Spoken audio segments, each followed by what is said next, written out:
Hello, welcome back to next level academy. Next level academy पे आप सभी friends का स्वागत है। आज हम लेके आए हैं बीएसटीसी के मोस्ट इम्पोर्टेंट 50 क्वेश्चंस जो हर बार एग्जाम में रिपीट होते हैं। जीके क्वेश्चन है तो उन पे बात करेंगे।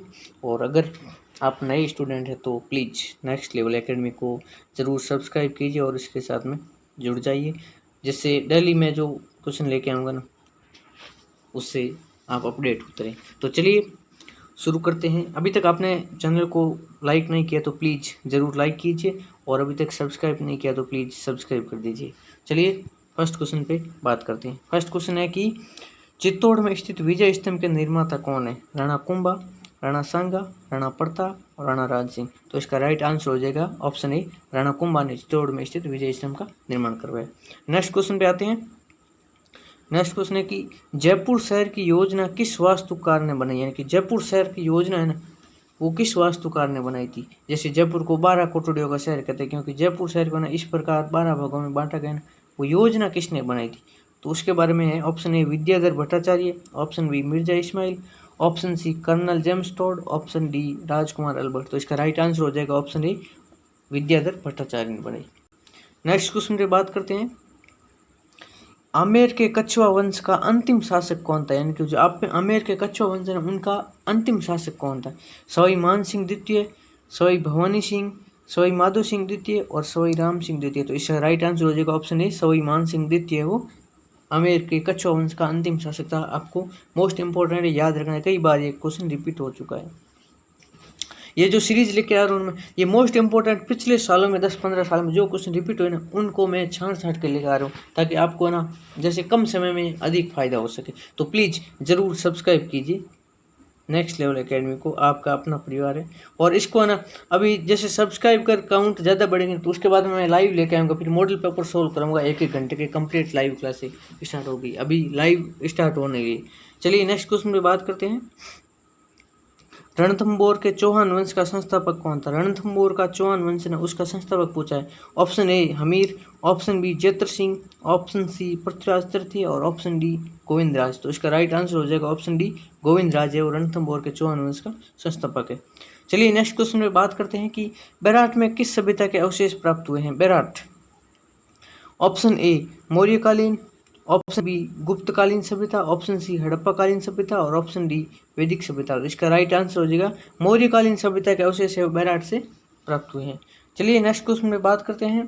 आर्य संस्कृति से संबंधित पूरा स्थल क्यों? ये देखिए कंटिन्यू है ना, सभ्यताओं से सवाल आते हैं, क्योंकि सभ्यताएं मोस्ट इंपॉर्टेंट होती है, लोग इसको इग्नोर करते हैं, जबकि यहाँ से ज़्यादा क्वेश्चन पूछते हैं, वो भी कन्फ्यूजन वाले बिल्कुल, जैसे कभी किसी का उत्खनन पूछ लिया, इसकी खोज करता पूछ लिया ऐसे।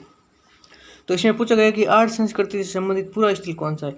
ऑप्शन ए ओला है क्या, ऑप्शन बी ओजियाना है क्या, ऑप्शन सी गुरारा है क्या, ऑप्शन डी गर्दरा है। तो इसका राइट आंसर हो जाएगा ऑप्शन बी, बिल्कुल ओजियाना है वो आर्य संस्कृति के पूरा स्थल के रूप में जाना जाता है। चलिए नेक्स्ट क्वेश्चन पे बात करते हैं कि राजस्थान में बौद्ध संस्कृति के अवशेष कहाँ मिले? मोस्ट इंपॉर्टेंट है ये, पिछले पटवार में और ग्राम सेवक दोनों में पूछा गया था कि राजस्थान में बौद्ध संस्कृति के अवशेष कहाँ से मिले? ऑप्शन ए रंगमहल से, ऑप्शन बी सोंधी से, ऑप्शन सी विराटनगर से, ऑप्शन डी बालाथल से। तो बिल्कुल विराटनगर से, जिसको बेराट भी कहते हैं, यहाँ से बौद्ध संस्कृति के अवशेष मिले हैं। मोस्ट इंपॉर्टेंट क्वेश्चन है। चलिए नेक्स्ट क्वेश्चन पे बात करते हैं। ये देखिए ये भी मोस्ट इंपॉर्टेंट क्वेश्चन है, कई बार पूछा गया आर्ट एंड कल्चर का। राजस्थान की बहुरूपिया कला को विदेशों में किसने प्रसिद्ध करवाया? ऑप्शन ए जानकीलाल भांड, ऑप्शन बी देवीलाल सामर परमार, ऑप्शन सी पुरुषोत्तम और ऑप्शन डी उदय शंकर। तो देवीलाल सॉरी तो जानकीलाल भांड को कौन नहीं जानता? जानकीलाल जी ने बहरूपिया कला को विश्व स्तर पर एक पहचान दिलाई थी। ये बहरूपिया यानी कि रूप बदलने में बहुत ही माहिर थे। ऐसा कहा जाता है कि इन्होंने एक बार थाने के अंदर जाके एक एसपी का रूप बदल के, और थाने वालों सबसे ना उनसे कह सकते हैं कि उनको है ना जैसे अपना असली रूप दिखा, जैसे सभी को लगा कि ये तो एसपी साहब आ गए। फिर उन्होंने बताया कि मैं जानकीलाल भांड हूँ, तो सब ने उनके खुश होकर इनको पैसे दिए, ऐसा कहा जाता है। तो इसका राइट आंसर हो जाएगा जानकीलाल भांड। अब देखिए नेक्स्ट क्वेश्चन है, मोस्ट इंपॉर्टेंट है, आप भी इसको क्वेश्चन को देख के समझ गए होंगे कि ये कितने एग्जाम में पूछा गया। कच्ची घोड़ी क्या है? तो कच्ची घोड़ी कोई वाद्य यंत्र है, ये व्यावसायिक लोक नृत्य है, क्षेत्रीय लोक नृत्य है या जातीय लोक नृत्य? तो इसका राइट आंसर हो जाएगा ऑप्शन बी, बिल्कुल व्यावसायिक लोक नृत्य है कच्ची घोड़ी, जो कि ज़्यादातर शेखावटी क्षेत्र में किया जाता है।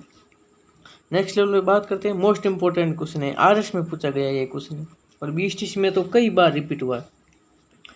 तुरा कलंगी लोक नाट्य के रचनाकार कौन है? तुरा कलंगी लोक नाट्य ना उसके रचनाकार कौन है?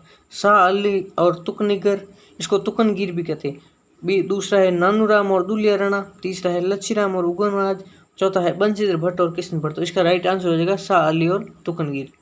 ऐसा कहा जाता है राजा जब इन्होंने शाह अली और तुकनगीर ने जैसे इन्हें लोक नाट्य करके दिखाए तो राजा ने प्रसिद्ध होके अपनी पगड़ी में से तुरा और कलंगी निकाल के इनको अलग अलग नाम दिया, एक को तुरा दिया और एक कलंगी। तो इन दोनों कलाकारों ने उस राजा के सम्मान में इस नाट्य का नाम ही तुरा कलंगी रख दिया। चलिए नेक्स्ट क्वेश्चन पे बात करते हैं, मोस्ट इंपॉर्टेंट क्वेश्चन है, डांडिया नृत्य किस क्षेत्र में किया जाता है? ऑप्शन ए मारवाड़ में, ऑप्शन बी मेवाड़ क्षेत्र में, ऑप्शन सी शेखावटी क्षेत्र में, ऑप्शन डी हाड़ौती क्षेत्र में। तो इसका राइट आंसर हो जाएगा मारवाड़ में। बिल्कुल, जैसे भारत के अंदर गुजरात के प्रसिद्ध है और राजस्थान में ना मारवाड़ के डांडिया प्रसिद्ध है। देखिए यहाँ है ना कुछ ऑप्शन और देखे, जैसे कोई नया स्टूडेंट है जिन्होंने फर्स्ट बार पढ़ा तो वो सोचेगा मेवाड़ वाला क्षेत्र कौन सा, शेखावटी वाला क्षेत्र कौन सा, हाड़ौती वाला क्षेत्र। तो इसकी मैं कंप्लीट थ्योरी लेके आने वाला हूँ, तो आप जल्दी से चैनल को सब्सक्राइब कर दीजिए। और थोड़ा सा मैं बता देता हूँ, जैसे मेवाड़ वाला क्षेत्र उदयपुर वाला क्षेत्र है ना, उदयपुर वाला उसको मेवाड़ वाला क्षेत्र कहते हैं। शेखावटी में आते हैं शिकर, झुंझुनू और शिकर झुंझुनू, ये शेखावटी क्षेत्र के जिले आते हैं, चूरू, शिकर, झुंझुनू। और हाड़ौती में कौन से आते हैं? कोटा, बूंदी, बारा और झालावाड़, ये जिले आते हैं, ये क्षेत्र। इनके बारे में हाड़ौती शेखावटी में सारे है ना कंप्लीट थ्योरी करूंगा, तो प्लीज़ आप जुड़ जाइए चैनल के साथ में, सब्सक्राइब कीजिए। चलिए नेक्स्ट क्वेश्चन पे बात करते हैं कि निम्न में से किस शास्त्रीय नृत्य की उत्पत्ति का संबंध राजस्थान से? कौन सा शास्त्रीय नृत्य राजस्थान से संबंधित है? Option A Kathakali, option B Kuchipudi, option C Kathak, option D Bharatanatyam. तो इसका राइट आंसर हो जाएगा ऑप्शन सी कथक। बिल्कुल, उत्तर भारत के ऐसा कहा जाता है कि उत्तर भारत के अंदर ना कथक नाट्य बहुत ही प्रसिद्ध है और मोस्टली राजस्थान में। चलिए नेक्स्ट क्वेश्चन पे बात करते हैं, मोस्ट इंपॉर्टेंट क्वेश्चन है, 2 बार पटवार में पूछ लिया गया। रावण हत्या क्या है? एक प्रकार का नृत्य है, वाद्य यंत्र है, एक पुस्तक का शीर्षक है, स्थान का नाम है। तो बिल्कुल इसका राइट आंसर हो जाएगा ऑप्शन बी, रावण हत्या एक वाद्य यंत्र है जिसको कहते हैं बाबू जी की जैसे पढ़ का वाचन करते हैं उसके समय रावण हत्या वाद्य यंत्र बजाया जाता है। चलिए नेक्स्ट क्वेश्चन पे बात करते हैं। नेक्स्ट क्वेश्चन है कि ऊंट की खाल पर चित्रांकन किस कला शैली की विशेषता है? यानी कि ऊंट की खाल पर चित्रांकन। ऑप्शन ए मेवाड़ शैली, ऑप्शन बी मारवाड़ शैली, ऑप्शन सी किशनगढ़ शैली और ऑप्शन डी बीकानेर शैली। बिल्कुल, बीकानेर शैली की इसको उस्ता कला भी कहते हैं, ऊंट की खाल पर चित्रांकन करना, ये बीकानेर की प्रसिद्ध है। मोस्ट इंपॉर्टेंट क्वेश्चन है, कई बार पूछा गया है। थेवा कला, उस्ता कला, ये सारी याद रखनी है आपको। नेक्स्ट क्वेश्चन पे बात करते हैं, किशनगढ़ शैली का प्रसिद्ध चित्रकार कौन?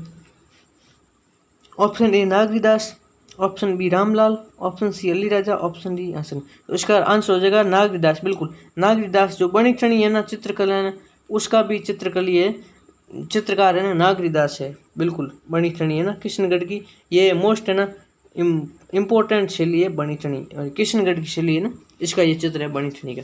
तो चलिए इसको है ना बणिकछणी को है ना जैसे मोनालिसा भी कहते हैं भारत की, राजस्थान की।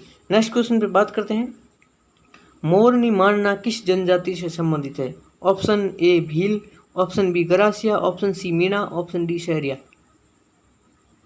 तो इसका राइट आंसर हो जाएगा ऑप्शन सी मीणा। बिल्कुल, मीणा के जाति के जनजाति के अंदर मोरनी मानना किया जाता है।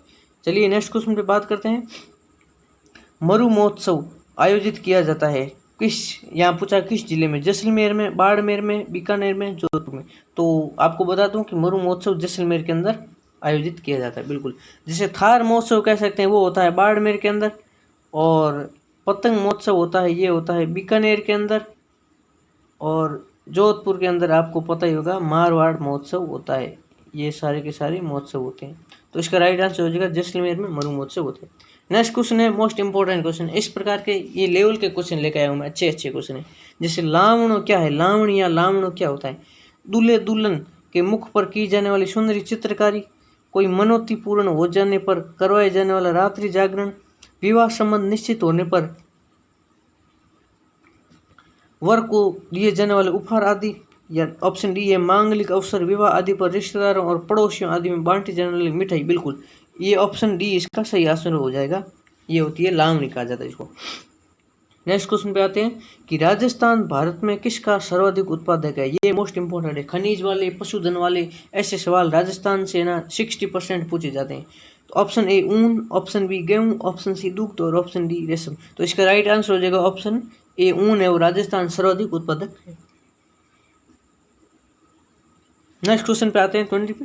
नाखलियो आभूषण कहाँ पहना जाता है? आभूषणों की मोस्ट इंपॉर्टेंट है, आभूषणों से 2 सवाल फिक्स है। नाखलियो आभूषण कहाँ पहना जाता है? पैर की ऑप्शन ए में नाक में, ऑप्शन बी में पैर की अंगुली में, ऑप्शन सी में हाथ की अंगुली में और ऑप्शन डी कान के ऊपरी हिस्से में। तो आप है ना नकलियों से नाक मत समझ लेना, ये पैर की अंगुली के अंदर पहना जाने वाला आभूषण होता है। इसका राइट आंसर हो जाएगा ऑप्शन बी। नेक्स्ट क्वेश्चन पे बात करते हैं। नवग्रही आभूषण पहना जाता है, नवग्रही आभूषण कहाँ पहना जाता है? ऑप्शन ए कान में, ऑप्शन बी नाक में, ऑप्शन सी कमर में, ऑप्शन डी कलाई में। बिल्कुल, तो इसका राइट आंसर हो जाएगा ऑप्शन डी, कलाई के अंदर नवग्रही आभूषण पहना जाता है। नेक्स्ट क्वेश्चन में आते हैं। एक भाषा, बोली और उपबोली मोस्ट इंपॉर्टेंट है। मैंने कई बार देखा ऐसे क्वेश्चन बड़े एग्जाम में पूछा जाता है, बोली और उपबोली, क्योंकि इसमें इसको छोड़ देता है और यहीं से क्वेश्चन आते हैं। तो इसमें पूछा कि तोरावाटी किसकी उपबोली है? ऑप्शन ए मेवाड़ की, ऑप्शन बी ढूंढाड़ी की, ऑप्शन सी मारवाड़ी की, ऑप्शन डी मेवाती की। तो ढूंढाड़ी की है वो तोरावाटी शैली या तोरावाटी बोली उपबोली प्रसिद्ध है। नेक्स्ट क्वेश्चन पे आते हैं। मोस्ट इंपॉर्टेंट क्वेश्चन है, देखिए साहित्य अकादमी पुरस्कार करती पग फेरो किसकी रचना है? ये पग फेरो ना एक करती है, ठीक है, तो ये किसकी है ना रचना है, ये पूछा जाता है क्योंकि इन्होंने साहित्य अकादमी पुरस्कार देता है। ऑप्शन ए दलपत विजय की, ऑप्शन बी वीर भाण की, ऑप्शन सी उदयतन सूर्य की और ऑप्शन डी मणि मधुकर। तो इसका राइट आंसर हो जाएगा ऑप्शन डी, मणि मधुकर की है। बिल्कुल पग फेरो, ये आपको याद रखनी है, आपको हूबहू दिखेगा ये क्वेश्चन। ये जितने भी मैं क्वेश्चन लेकर आऊँ ना, ये सब के सब कम से कम है ना पिछले एग्जाम में 2, 4, 5 एग्जाम में पूछे गए हैं, BSTC में, PTT में, वो सारे के सारे कलेक्शन करके लाए। तो यहाँ पे है ना, जैसे अभी हमारे पास में संसाधनों का अभाव भले हो, लेकिन हम क्वालिटी के साथ कभी भी कंप्रोमाइज़ नहीं करते। तो प्लीज़ आप ज़रूर जुड़िएगा नेक्स्ट लेवल एकेडमी के साथ में, और आने वाले समय में आपको बहुत सारे सरप्राइज मिलेंगे और हम बहुत जल्दी स्मार्ट बोर्ड पे ना इसकी स्टडी शुरू करने वाले। तो चलिए नेक्स्ट क्वेश्चन में बात करते हैं। यहाँ पूछा गया कि राजस्थान का क्षेत्रफल क्या है? राजस्थान का क्षेत्रफल क्या है? देखिए ऑप्शन ए में लिखा क्या है कि 3,41,240 स्क्वायर किलोमीटर, 3,60,863 स्क्वायर किलोमीटर, 3,42,239 वर्ग किलोमीटर स्क्वायर किलोमीटर और 3,45,239। तो आपको ये तो याद ही होगा रटा रटा 3,42,239 वर्ग किलोमीटर। ठीक बात। नेक्स्ट क्वेश्चन में बात करते हैं। राजस्थान का कौन सा शहर कर्क रेखा के सबसे निकट में है? मोस्ट इंपॉर्टेंट, याद रखना। कर्क रेखा कितने राज्यों से गुजरती है भारत के, ये आप कमेंट में जरूर बताना। यहाँ पूछा है कि राजस्थान का कौन सा शहर कर्क रेखा के सबसे निकट में? Option A Jalore, option B Udaipur, option C Banswara, तो ऑप्शन डी कोटा। तो ये हो जाएगा ऑप्शन डी बांसवाड़ा, क्योंकि बांसवाड़ा और डूंगरपुर से राजस्थान में कर्क रेखा निकलती है। और आप भारत का बताओगे भारत में कितने राज्यों से कर्क रेखा निकलती है।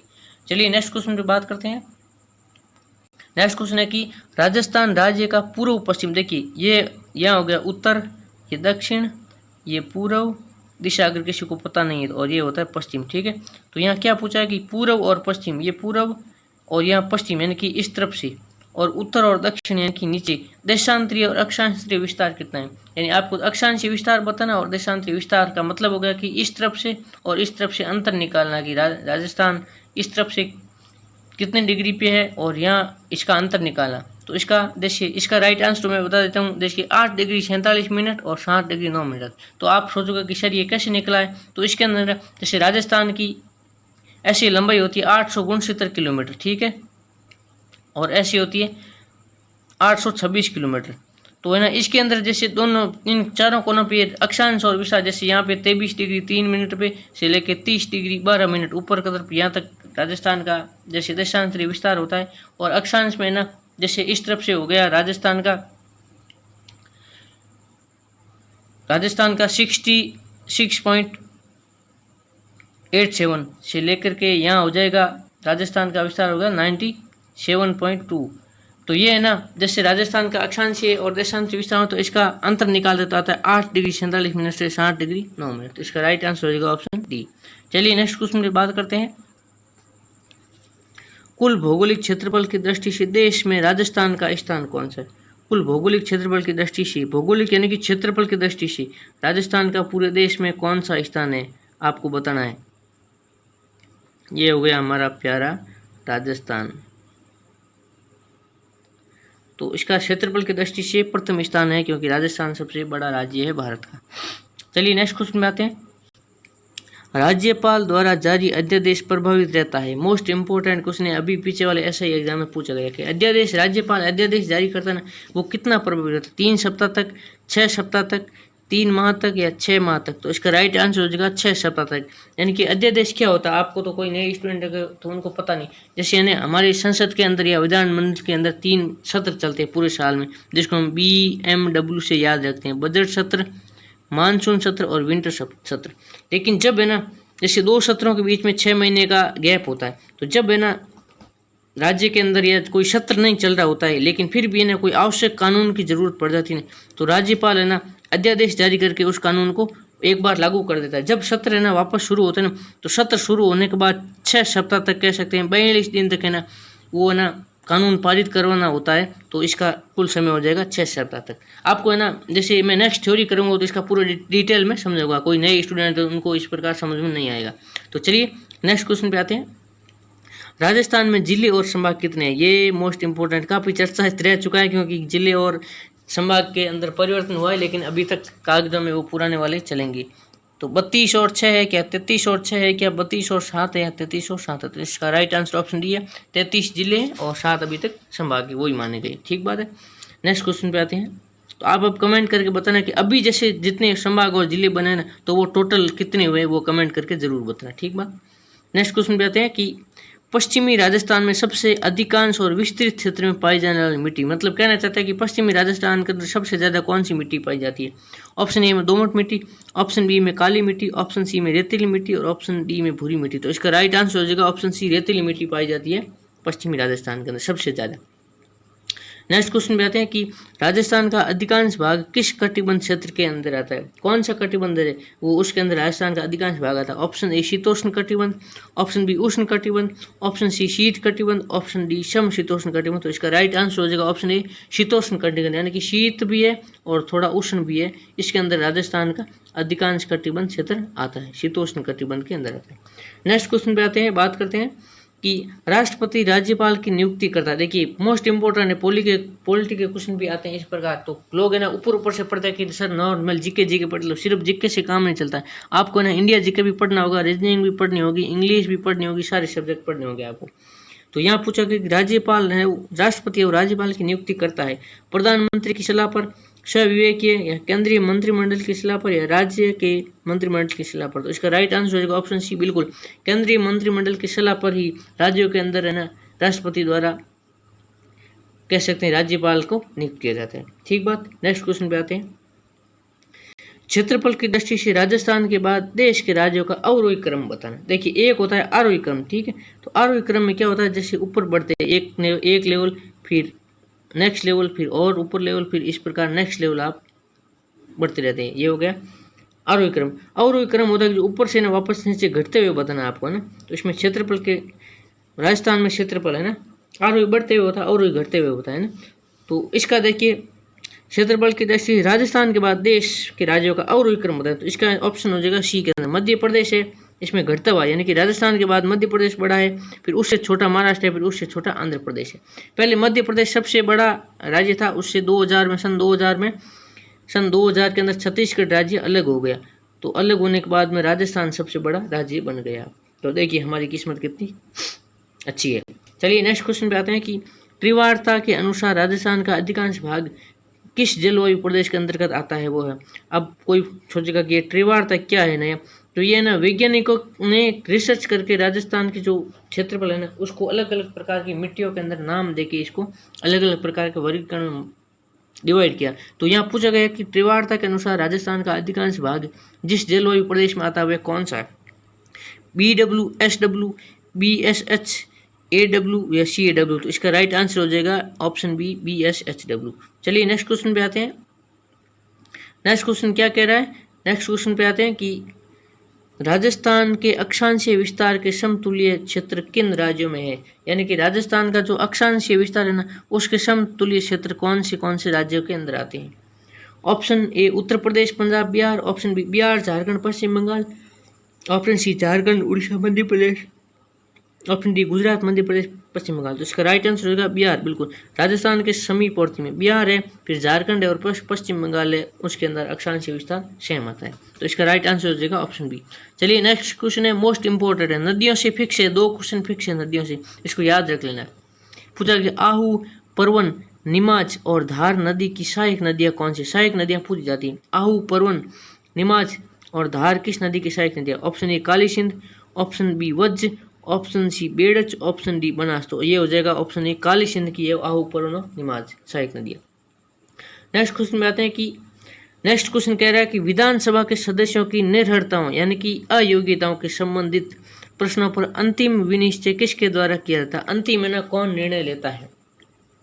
ऑप्शन ए मुख्यमंत्री लेता है, ऑप्शन बी राज्यपाल लेता है, ऑप्शन सी उच्च न्यायालय के प्रधान न्यायाधीश लेता है, ऑप्शन डी विधानसभा के अध्यक्ष लेता है। तो इसका राइट आंसर हो जाएगा ऑप्शन बी राज्यपाल। बिल्कुल, विधानसभा के सदस्यों की निर्भरताओं से संबंधित अंतिम निर्णय राज्यपाल लेता है। ठीक बात। नेक्स्ट क्वेश्चन पे आते हैं। ये देख नदी का फिर मोस्ट इंपोर्टेंट क्वेश्चन है, नदियां और सहायक नदी आप रट के चले जाना। मोरेल नदी हाड़ौती गांव में किस नदी में मिल जाती है? मोरेल नदी हाड़ौती गांव में किस नदी में मिल जाती है? ऑप्शन ए बनास में, ऑप्शन बी गंभीर में, ऑप्शन डी ढील में, ऑप्शन डी गंभीरी में। ठीक बात। तो इसका राइट आंसर हो जाएगा बनास के अंदर, ये बनास है, मोरेल नदी हाड़ौती गांव में बनास में मिल जाती है। नेक्स्ट क्वेश्चन पे आते हैं कि राजस्थान में तंबाकू की किस्म का सर्वाधिक उत्पादन किया जाता है, यानी कि कौन सी तंबाकू राजस्थान में सर्वाधिक उत्पादित की जाती है? ये इनके वैज्ञानिक नाम है, निकोटिना टुबेकम, निकोटिना रस्टिका, अरेबिका रोबस्टा और टुबेकम इंडिया। तो इसका राइट आंसर हो जाएगा निकोटिना टुबेकम। ये है ना सबसे अच्छी क्वालिटी की और महंगी तंबाकू होती है। नेक्स्ट क्वेश्चन पे आते हैं, राज्यपाल द्वारा विधानसभा भंग कब की जाती है, यानी कि राज्यपाल विधानसभा भंग कब कर सकता है? ऑप्शन ए स्वयं अपनी इच्छा से कभी भी, ऑप्शन बी मुख्यमंत्री द्वारा सिफारिश करने पर, ऑप्शन केंद्र और राज्य सरकार के आदेश पर, केंद्र सरकार के आदेश पर, ऑप्शन बी उपयुक्त बी और सी दोनों। बिल्कुल, देखिए मुख्यमंत्री जब सिफारिश करता है तो विधानसभा भंग की जाती है, और विशेष परिस्थितियों में केंद्र सरकार के अगर आदेश दे दे तो भी भंग कर सकते हैं। तो इसका आंसर हो जाएगा बी और सी, यानी कि ऑप्शन डी राइट आंसर है। नेक्स्ट क्वेश्चन पे बात करते हैं कि राजस्थान में मिर्च उत्पादन के लिए प्रसिद्ध जिले कौन से? मोस्ट इंपोर्टेंट, उदयपुर, चित्तौड़गढ़, जोधपुर, सीकर, नागौर, झुंझुनू, पाली, सिरोही, जालोर, जोधपुर, बाड़मेर, जैसलमेर। तो इसका राइट आंसर हो गया बिल्कुल ए, उदयपुर है, चित्तौड़ है और जोधपुर की मथानिया मिर्च को कौन भूल सकता है, मोस्ट इंपोर्टेंट है। तो आप एक जोधपुर से ना याद रख सकते हो। ठीक बात है। नेक्स्ट क्वेश्चन पे आते हैं, राजस्थान में सर्वाधिक संख्या में सुअर किस जिले में पाले जाते हैं? पाए जाते नहीं, पाले जाते हैं। ऑप्शन ए बांसवाड़ा में, ऑप्शन बी भरतपुर में, ऑप्शन सी जयपुर में, ऑप्शन डी अलौर में। तो जयपुर के अंदर सर्वाधिक सुअर पाले जाते हैं। पता नहीं इसके पीछे क्या लॉजिक है, लेकिन सुअर कहते हैं जयपुर में पाले जाते हैं। ऊर्जा संकट राजस्थान की एक मुख्य समस्या है। बिल्कुल है। कौन सा ऊर्जा स्रोत ग्रामीण राजस्थान में अधिक सहायक होगा? ऑप्शन ए बायोगैस ऊर्जा, ऑप्शन बी बायोमास ऊर्जा, ऑप्शन सी सौर ऊर्जा, ऑप्शन डी नाभिकीय ऊर्जा। तो इसका राइट आंसर हो जाएगा बिल्कुल सौर ऊर्जा, क्योंकि राजस्थान के अंदर गर्मी पड़ती है एक तो, और यहाँ पे स्थान अच्छी जगह है, तो इसके लिए सोलर प्लेंट लगाने से यहाँ पे सक्सेस के चांस ज़्यादा बढ़ जाते हैं। ठीक बात। अब देखिए बायोगैस और बायोमास क्या होती है। तो जैसे बायोगैस कह सकते हैं कि कुछ ऐसे पदार्थ होते हैं, जैसे कोई हो गया, जैसे पशुओं का नाम, जैसे कह सकते हैं कि गोबर हो गया, तो उनको है ना उनसे गैस बनाते हैं, तो वो बायोगैस होती है। बायोमास क्या होती है? जैसे सड़े गले पत्ते हो गए, फल हो गए, तो उनसे बायोमास बनती है। सौर ऊर्जा सौर प्लेट से बनती है, और नाभिकीय ऊर्जा वो नाभिकीय विखंडन द्वारा या नाभिकीय संलन क्रिया द्वारा बनती है। तो इसका राइट आंसर हो जाएगा ऑप्शन सी सौर ऊर्जा। बिल्कुल।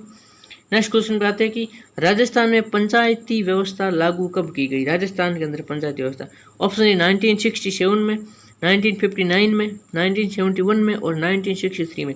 तो इसका राइट आंसर हो जाएगा 1953 में। बिल्कुल, 1953 के अंदर जवाहरलाल नेहरू ने नागौर के, कहाँ से? नागौर के बगदरी गांव से इसकी पंचायती राज की या पंचायत व्यवस्था की शुरुआत की। ये आपको याद रखना है। राइट आंसर हो जाएगा ऑप्शन बी 1959।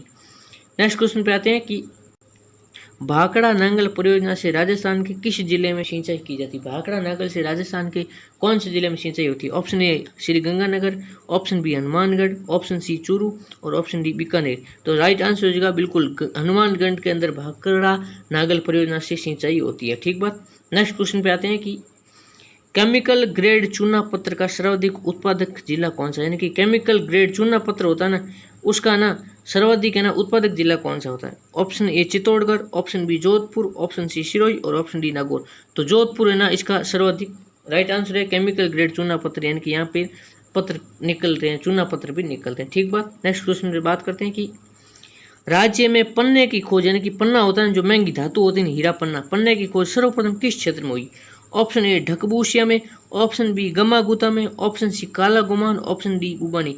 तो इसका राइट आंसर हो जाएगा ऑप्शन सी काला गुमान। ये क्वेश्चन को है ना आप जितने स्टार लगाना चाहो ना उतने स्टार लगा दो। इसको मैंने है ना आरएस में देख लिया है, एसआई में देख लिया है, पटवार में देख लिया है, ग्राम सेवक में देख लिया, कई सारे है ना क्वेश्चन मैंने रिपीट होते हैं। लेकिन इसको है ना क्योंकि ना डकबूसिया, गमा गुता, काला गुमान ऐसे लोग है ना याद नहीं रखते। लेकिन जबकि ना ये जैसलमेर में बाढ़ में छाए पानी जाने वाले कुछ क्षेत्र होते हैं जहाँ पर इस प्रकार के खनिज पाए जाते हैं। तो काला गुमान से सर्वाधिक पन्ने की खोज की गई। ठीक बात। नेक्स्ट क्वेश्चन पे आते हैं कि राजस्थान में सफ़ेद सीमेंट का कारखाना कहाँ पर है? Most important. Option A Kota में, ऑप्शन बी निम्बाहेड़ा में, ऑप्शन सी गोटन में, ऑप्शन डी कपसन में। तो गोटन नागौर के अंदर सफ़ेद सीमेंट का कारखाना फेमस है। ठीक बात। नेक्स्ट क्वेश्चन पे आते हैं कि Chambal fertilisers and chemical industries कहाँ पर है? ऑप्शन ए भैंसलाना में, ऑप्शन बी निम्बाहेड़ा में, ऑप्शन सी गड़ेपान में, ऑप्शन डी खेतरी में। तो ऑप्शन सी गड़ेपान के अंदर Chambal fertilisers and chemical industries स्थित है। तो आज का हम लास्ट क्वेश्चन पढ़ते हैं कि आदित्य सीमेंट कारखाना कहाँ स्थित है? वैसे क्वेश्चन तो मेरे पास मैं पूरे 200 लेके आया था, लेकिन ये अलग अलग सीरीज में करूँगा ताकि आपको भी याद करने में आसानी हो और अलग अलग सीरीज में आसानी से हो जाएंगी। आदित्य, अभी टाइम भी बहुत हो गया, रात के देखिए 2 बज चुके हैं, 2 बज चुके हैं। तो देखिए अब मैं कितने बजे टाइम निकाल के रात को क्लासें लेनी पड़ रही है। ठीक बात है। ये सब हमारा स्ट्रगल है, हम सब मिल के करेंगे बिल्कुल और ज़रूर सक्सेस हासिल करेंगे। तो आदित्य सीमेंट कारखाना कहाँ स्थित है? ऑप्शन ए भीलवाड़ा में, ऑप्शन बी कांकरोली में, ऑप्शन सी चित्तौड़ में, ऑप्शन डी गोट में। तो राइट आंसर होगा चित्तौड़ में। और एक फैक्ट आपको बता दूं कि अगर ज़्यादातर सीमेंट की ना बात आए और आपको कोई आंसर नहीं मिले तो आप इन्हें चित्तौड़ कर सकते हो, क्योंकि चित्तौड़ में सर्वाधिक सीमेंट का उत्पादन होता है, सर्वाधिक सीमेंट के कारखाने। तो ये थी आज की सीरीज। आई होप आपको अच्छी लगी होगी और हमारी मेहनत आपको अगर अच्छी लगी होगी तो प्लीज़ चैनल को सब्सक्राइब कीजिए, क्योंकि अभी सब्सक्राइबर संख्या बढ़ेगी तो उसके बाद लाइव कर पाएंगे, अभी लाइव नहीं कर पा रहे। तो प्लीज़ ये इतना काम आप कर देना। और आज के लिए इतना ही, मिलते हैं एक नई सीरीज के साथ। अब मैंने कंटिन्यू सीरीज कर दी, अब मैं टाइम निकाल के आपको डेली को 2-4 वीडियो डालता रहूँगा, हिंदी का, इंग्लिश का, जीके का, रीजनिंग का, सारी मैं सारा 1 महीने में आपका सिलेबस है वो लगभग कवर करवा दूंगा। तो चलिए आज के लिए धन्यवाद, मिलते हैं नेक्स्ट वीडियो में, तब तक के लिए जय हिंद।